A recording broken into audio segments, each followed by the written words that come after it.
having done visual effects in the past, a lot of the visual effects movies I've been involved with, we were set to create extraordinarily realistic visual effects. So if you're creating a dragon, even if it's a monster, it had to have the texture and the skin of a real creature.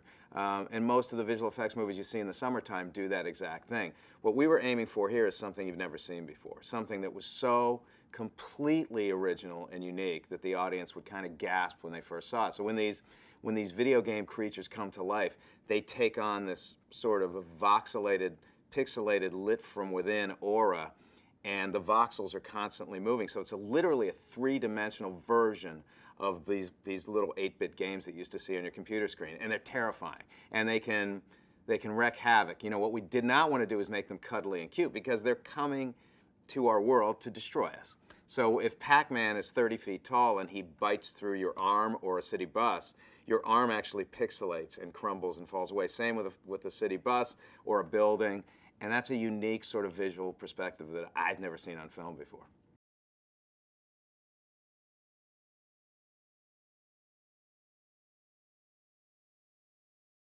I wanted to be part of Pixels, first and foremost because of the script. I felt that I was reading a lot of big action adventure movies because of my relationship with Harry Potter and Percy Jackson and Night at the Museum. People were expecting me to do another one of those types of films, and I get a lot of those scripts, and they just didn't feel original. Reading the Pixel script felt so original, so unique. I had to do it. I just felt that I had to do it, and I really fell in love with the characters as well. And I like the blend of comedy, because it gave me an opportunity which I hadn't been able to do in those other films. I didn't direct Night at the Museum, but I always loved what Sean did with those characters. There was comedy, but there was also a sense of action-adventure. Pixels enabled me to do that. It enabled me to push the comedy as far as we could, but also create this very intense, very edgy action-adventure film. It's a mishmash of all the things I've done in the past. It's sort of like Gremlins meets Goonies meets Harry Potter. So it was an opportunity to create something really fresh using the tools I had sort of gathered along the years.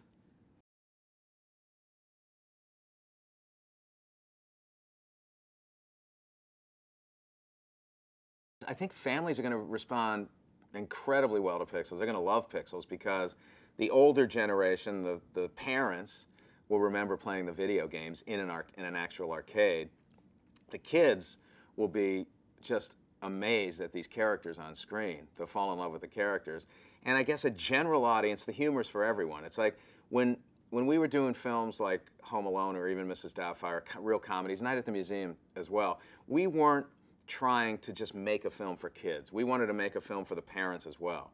So when you come into this film, there are 100 jokes that work at a parental level and 100 jokes that work for kids, and that's the key to create a film that you want to bring your kids to go see, as opposed to feeling like, oh God, I got to drag my kids to see this and I got to sit there. But this film is, and it goes beyond that. I think there's a lot of nostalgia among college-age kids about these games and about the 80s in particular. And I certainly get it all the time when I talk to these kids, and their favorite movie is The Goonies. So I know that era is really, it's in a good place right now. So I think college kids are going to love this movie as well.